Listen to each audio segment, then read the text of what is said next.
Nako, good news po ito na may halong bad news dahil yung tumira kay Tata George Capistrano nahuli na po na si Albert Mandaraog mga kuis mga guys dyan sa may Santa Rosa, Laguna. Nako, good job mga lispo ha. At ni Yormes Comorino dahil talagang napakabilis kilos talaga ating buti ni Yormes Comorino. Ayun na po, pakinggan po natin ang kaniyang reaction kung bakit niya nagawa yon. Pakinggan po natin mga kuis mga guys. Good job. Manila lang tsaka Baguio. Manila lang po tsaka Baguio. Sir, Pero ilan na yung napatay mo? Isang beses pa lang po yun. Gina-record mo? Opo. Sir, balikan natin kung paano nyo pinlano yung krimen. Pwede bang pakwento sa amin? Kilala nyo po ba itong retiradong polis Maynila natin? Kaya siya yung target nyo. Pakwento po, paliwanag po sa amin, sir. Hindi po namin kilala si Tata George Capistrano. Nakita lang po namin na may suot po siyang alahas. Nasa lubong po namin, tapos sinundan po namin. Tapos, pagkatapos nun, Tapos ayun po, in-overtake po ng kasama ko na si alias B-Boy po. Tapos bigla po akong tumalon. Ngayon po, pagtalong ko po, bubunot po siya. Tapos pumasa po agad ng mga baril. Pinutukan ko po agad si Tata George po. bubunot yung biktima dahil nakita na kayo, hinahabol nyo siya. Tama ba? Opo. Okay. Yung talagang pinakapakay nyo ay mang-hold up lang talaga sana. Opo. Yung alahas mismo ng biktima. Opo. Bakit mo pinatay nyo? Nakita ko po kasi bubunot ko eh. Tapos pinutukan ko na po siya. Itong driver ng getaway vehicle nyo po, ang sabi niya noong nakaraang linggo, hindi niya alam na babarilin nyo yung biktima. Totoo ba? O alam niya na may plano talaga na if talaga may makita kanyang may armas itong biktima, ay papatayin, puputukan ng baril?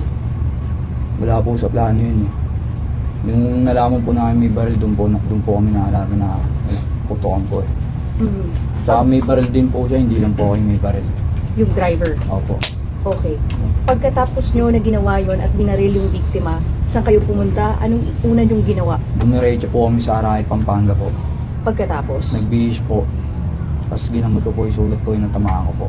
saan ka natamaan? Sa kamay po. Okay. Anong nakuha nyo ulit doon sa biktima natin? Bracelet po, tapos sing-sing, tsaka po isang baril. Tama ba ng Wala po. Wala pong kwintas yun. May suot yun. Wala pong kwintas po. Meron.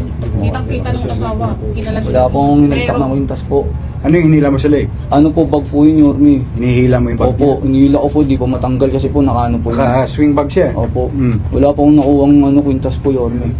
Nagsasabi po ako ng totoo, bracelet lang po, sing-sing, tsaka po baril po. Asan na yung baril? Inabor po ni alias B-Boy po. Yung baril na ginamit mo, asan na?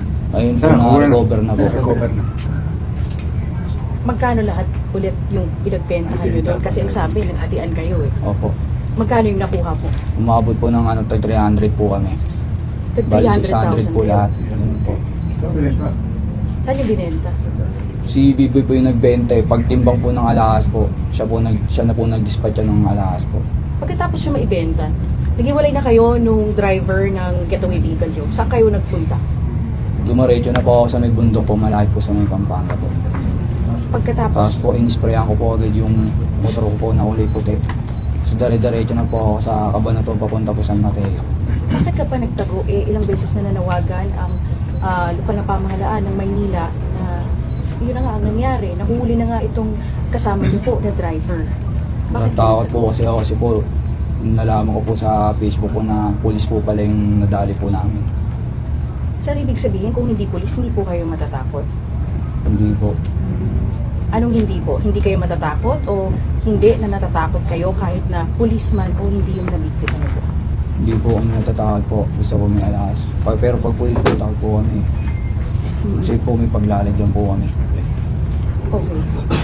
Ma'am, ano po yung inyong naging papel po dito po sa pagtakas ng mga suspect po? Sa kanya lang po. Sumama lang po ako. Kailan kayo sumama? Ma'am, nung nalaman niyo po na may nabaril na po sila?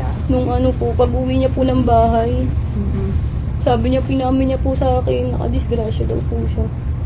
Pagkatapos po, Ayun po, alis na po kami ng bahay. nabanggit kanina ni Mayor na may anak po kayo. Iniwan niyo po yung anak niyo, sumama po kayo sa kinakasama niyo po. Hindi Tama po, ba? may nag-aalaga po talaga sa anak ko. Pagkatapos, Yung tito ko po kasi gusto nila alagaan yung anak ko. Ngayon po, nasa kanila po. Tapos dinadala-dala po sa bahay, tapos kinukuha ko po. hindi po po kayo natakot, ma'am, o nag-alala sa anak nyo? Bakit nyo iniwan? Alam nyo naman na po na may nagawa na hong krimen yung kinakasama nyo.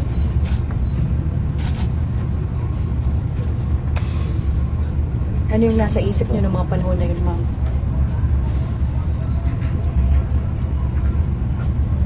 Nagsisisi po ba kayo? Opo. Paano na yung mga anak niyo po? Dahil sa nangyari, hindi naman kayo sana kasali doon sa krimen, pero dahil po sa sinamahan niyo po siya, nagtago po, ganito po ang nangyari.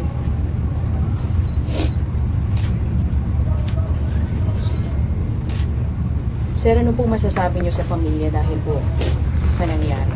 Sa pamilya po ng biktima, hindi ko po pinagsisisihan yung nagawa ko po kay Tata George Capistrano. Hindi ko po inaasahan na ganun po yung mangyayari. Pakay lang po namin yung alahas po, hindi po yung buhay. Sana po mapatawad niyo po ako, lubos ko po pinagsisisihan yung nangyayari po. Walang ganun. Balik na yung buhay. Patawarin ko lang. Sir, saan kayo nahuli mismo ng mga kapulisan natin? Sa may Laguna po, Santa Rosa, Laguna po sa hotel po. Nung nakita niyo po yung mga pulis natin, ano po pumasok sa isip niyo na hindi na kayo umalis? Ginawa ko po, tinaas ko po agad yung kamay ko. Tapos yung sinabi po nila pa, dumapa na po agad ako. Alam Ayun niyo po. na yun na talaga ang pake ng mga pulis natin. Buti hindi ka Pwede naglaban. magtanong? Sa istorya ko lang, paano nahuli to, Mayor? Local police nung nung Ito, provincial. follow-up. Sir, ano siyete pa? Kwento mga unang, paano napunta sa'yo ito? Sir, baka pwede dito tayo sir. Oh. Kunting eksena lang para sa istorya lang. Kaya nga, yung mga public information. Hindi, pang ano yan, pang MPD story to eh. Angulo ko sa MPD. Sir, ganito po kasi yun. Yun nga po sa relentless effort na ginawa po ng Manila Police District sa utos na po ng ating puting mayor. Nagtuloy-tuloy po kami yung painstaking effort po with the help of technical and other human intervention. Kasi na-allocate namin po siya sa series. Kaya tuloy-tuloy po yung follow-up. Actually, ang talaga isip po namin dyan is by yung warrant niya. Dahil na-file na nga po yung case namin ng robbery with homicide. Ito po, ang nangyari po niyan, nung meron na po kaming iniisa-isa ng mga establishment para ma-allocate po sila. Lumabas po itong si, kinakasama niya. Na which is kakaiba dahil kasi siya lang po yung naka-face mask. Base po sa mga information namin, talagang lumalakad po sila naka-face mask na dahil public, na po sila, figure na po sila. Makikita at makikilala, base na rin po sa panawagan natin. Kulot eh. Hindi rin po siya sumuko. Unique. Kaya yun po, nung pumasok ulit siya sa kwarto, inaya niya na po palabas itong si Logie. At yun nga po, paglabas nila, nandiyan na si Logie. Inano naman po, sinabihan siya kung sumuko. Naman po siya, voluntary, tumumpa na po siya. At hindi daw po siya lalaban. Hindi nalaban. Hindi po. Pero clarify ko lang, bahay po yung kanilang pinagsistayan? Parang Ano siya, sir? hotel po, inn po. In. Okay, mga anong oras po ito at kailan mismo, sir? Kanina po may mga madaling araw, in between po siguro ng 4 to 5 a.m. po. Okay. Robbery with homicide po itong kaso nilang dalawa. Yung case po ni Tata George Capistrano, yan po yung robbery with homicide. Okay. Ang sinundan po namin is yung by virtue na po ng warrant of arrest dahil hindi po siya nakakati ng hearing doon sa Baguio RTC. Before we continue, si Cesar Pakisuyo, tawagan si Major Magalong. Pa-inform na si Mayor Magalong na yung isa sa suspect doon sa incident sa branch 3. Nandito naman. Cesar, pa-inform lang si Major Magalong. So sir, may nakuha kayong gamit nung nahuli ko siya. Pero po, hindi naman po siya nalaban. Sa tingin nga po namin, katulad nga po na sinasabi ng mga information, na armed and dangerous siya. Kaya nung nagkatupakan na po, nag-hit naman po siya, dumapa. Anong klaseng baril, Colonel? Initially po, ito is parang ang pistol. Pistol? Isa-subject po natin yan sa ballistic examination para po ma-determine kung mag-match po yan doon sa mga ginamit na doon kay Tata George Capistrano. Bali, ilang taon nyo nang ginagawa pa? Kailan kayo nagsimula? Suspect. Yung yung pagkatas ko po magtago sa Baguio po, sa Bataan. Kailan yun? 4 na beses na po. Hindi, kailan kayo nagsimula? 2000 po, 24 ganun. 2024. 2025. Ilang taon ka nun? Nung magsimula ka sa ganyang trabaho? Hindi ko alam eh, kasi po, ngayon po 27 na po ako eh. 27. So simula ngayon, hindi ka pa nakukulong? Hindi ka pa Nakulong na nakukulong? po ako. Kaso ko po puro tip po. Nakakapagpiyasa. Mabababa. Okay, anymore? Ay, sir, wait lang. Yung case niya po, hindi ba pwedeng i-ano sa murder? Kasi di ba, sinadya naman talaga niyang barilin. Magpasa siguro kami ng mga witness naman na bago, magpasa kami ng affidavit para ma-amin. Si Mayor? Si Mayor Magalong. Ano? Saglit lang ha. Mayor Magalong. Hi, Mayor. I have good news for you. Yung isang suspect mo dyan na loko-loko, mga taga Maynila, nadali na namin. May warrant to sa branch 3 ng Baguio.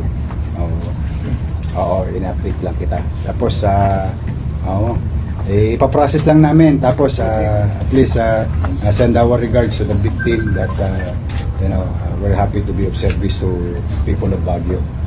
Mag-iingat ka, ha? Thank you. Okay, sige, bye-bye. At least alam niya na kasi may interest din ng Baguio sa kanya eh. Marami may interest dito actually. Yun yung visa ng pagmamanat pa sa kanya. Nagpatuldok yun dahil marami siyang standing warrant eh. Anyway, I feel bad for them but I think it's more than anything else the justice that the family deserve. Yung mga biktima nila at yung mga nakaraan nilang biktima. And of course, yung future, mukhang magiging ano to eh. Lalago to, magkakasungay. Magiging dragon to mga to. Kasi kita mo, 23 anyos ka nung unang dumiskarte. Mga 24 po. Mga 24. Yung mga previous nyo bang na-hold up o nararap, ano yung binibenta nyo din? Binibenta po. Pinaghahati-hatian nyo Opo, din? Ilan kayo sa grupo? 4 po ganun. Minsan po, kadalasan po, 2 lang po talaga kami. Pero tinuturo ni Bibo, ikaw ang mastermind. Yun po yun. Sino talaga nagplano? Nung sino yung sabing barilin mo pa? Ako na po. Ikaw na yun. Yung dito kay... Hindi po ako mastermind. Yung kay dito kay Tata George, kanino nyo binenta yung alahas niya? Si B-Boy po na po yung nagbenta nun eh. Pinakita Sabi ni Bibo, ikaw daw may hawak eh. Tapos nga, binawasan mo pa raw ng 200 dahil may utang daw siya sa'yo. Hindi po totoo. Hindi, yun ang sinabi niya rito. Kaya 100,000 na lang Oo, napunta yun sa o. kanya. Kita mo, naalala nila. Doon hindi naman po papayag ng ganun yung Oh, exactly. Correct. Magkakabukulan. Hindi, totoo naman, di ba? Hindi uso sa kalsada yung bukulan eh. Suntukan ng abutin nun pagka nagkabukulan. Pero sabi niya, may utang ka raw siya sa iyo ng 200. Inawas mo. Kaya 100 lang daw nakuha niya. Hindi po totoo yun. Sino binukulan niya? Hindi ko alam. Basta yun na sinabi niya rito. Kaya, Kulang pa. ha? Nagkabukulang pa po sila.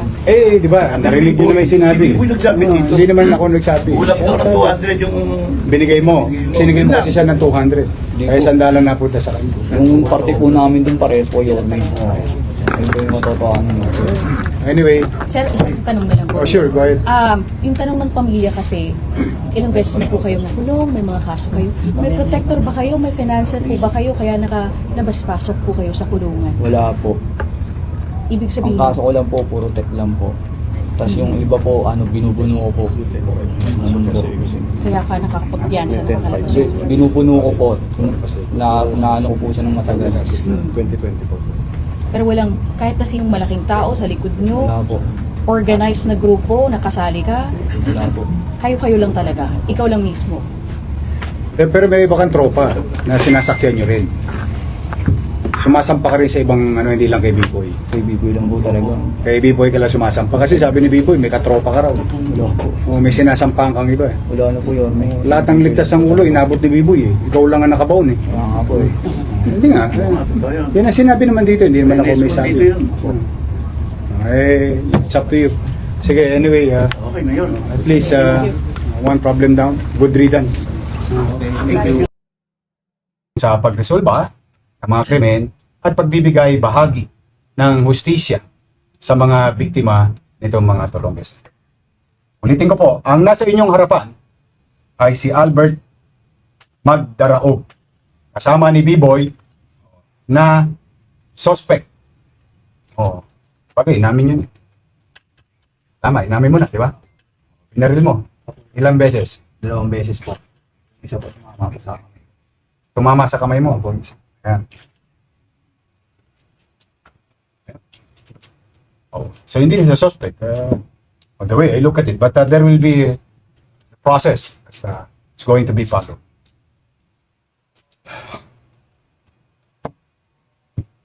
Ito naman babae. Hindi ko naman maintindihan. O paano ngayon yan? You will be charged of harboring criminals. Kilala mo ba si George? Ha? Nakita lang po namin na may suot po siya na alakas. Yun talaga ang lakad nyo. Ako eh. Sino ang pinuno ninyo? Si Biboy po talaga yun. Sabi ni Bibo, ikaw daw eh. Hindi po. Oh. Sabi ni Bibo, ikaw daw ang mastermind. Lakad ko po talaga. Step po talaga lakad. Oh. Tapos nagtago po ako nagkaroon po ako ng warrant sa Baguio. Hmm. Ayun po, habang nagtatago po ako, malakad na po sila dito eh. Hmm. Sila rin po yung nag-trending dito eh, dati po. Saan? Naglapan po sa Tondo. Nung panahon araw yun? po nung nagtatago po ako. Anong panahon yun? 2022 ata yun. 2022. Sila rin yung lumakad. No? Opo. O, Bakit kailangan mo barilin? Bakit dinalawahan mo? nakita ko po kasi may bumubunot po. Bumubunot? Hindi naman nakabunot si George eh. Nawakan niya po yung baril niya, may maliit yung baril po maliit. Sino nagutos sa'yo na putukan mo ulit? Ito, sa'yo po yung pangalawa po, tumama na po sa akin. Sinira niyo buhay ng pamilya.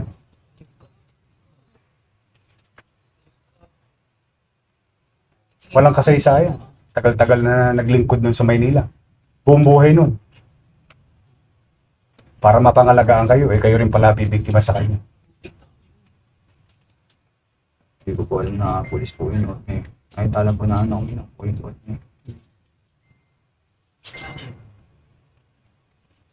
Bakit kayo dumiskarte sa Maynila?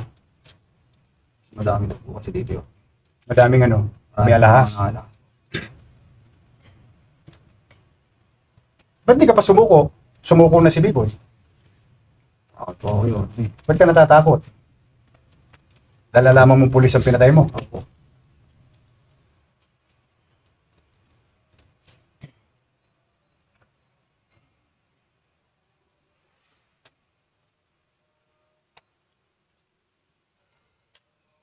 Anyway, ito, taga saan ka ne? Herbosa. Sa Tondo ka rin. Ando na nanay mo. Dito ko lang po sila. Ha? Sa may alkalde ka?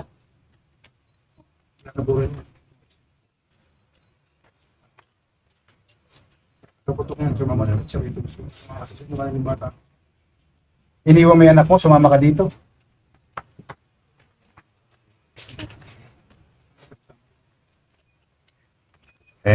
Papapanagutin niya sa bata ng batas.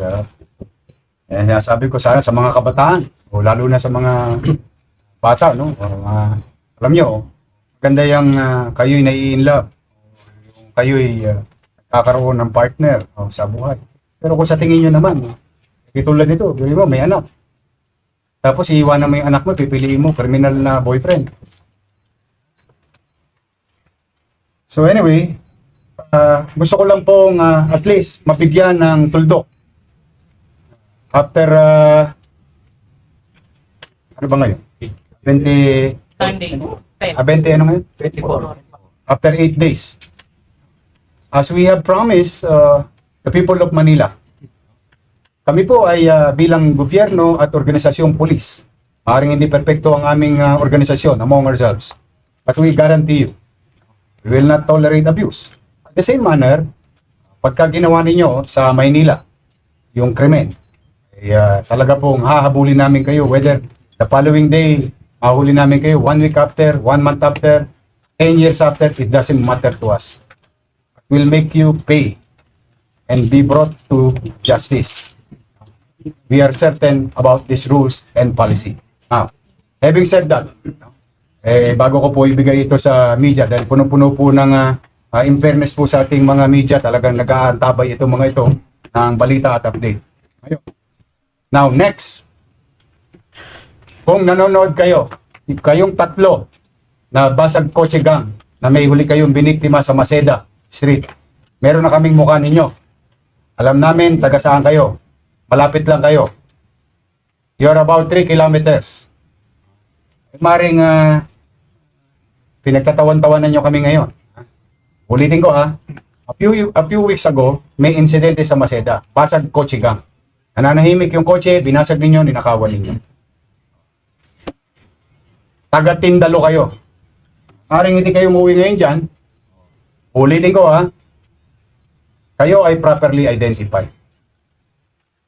Kung ako sa inyo, bakit kayo mga sumuko? Takot po ako kasi po, yung pinatay ko po, pulis po. Hindi ko po alam na pulis po yung nadali ko po. Oh. Kaya binibigyan ko kayo ng pagkakataon, kayong tatlo na involved sa pagbasag ng kotse sa Maceda 2 weeks ago. Ako sa inyo, at sa magulang ngayon, ay surrender nyo na po ang inyong anak o kayo mang nanonood ngayon. Ulitin ko kayong tatlo, grupo, na nambasag ng kotse sa Maceda Street, mananghali. Broad daylight. Wag nyo nang hintayin, nakita nyo yung sa kodli ko. Na baka mami, alam nyo, may insidente. Buto ito, nung nakita ni Anisete, tinaas ka agad ang kamay.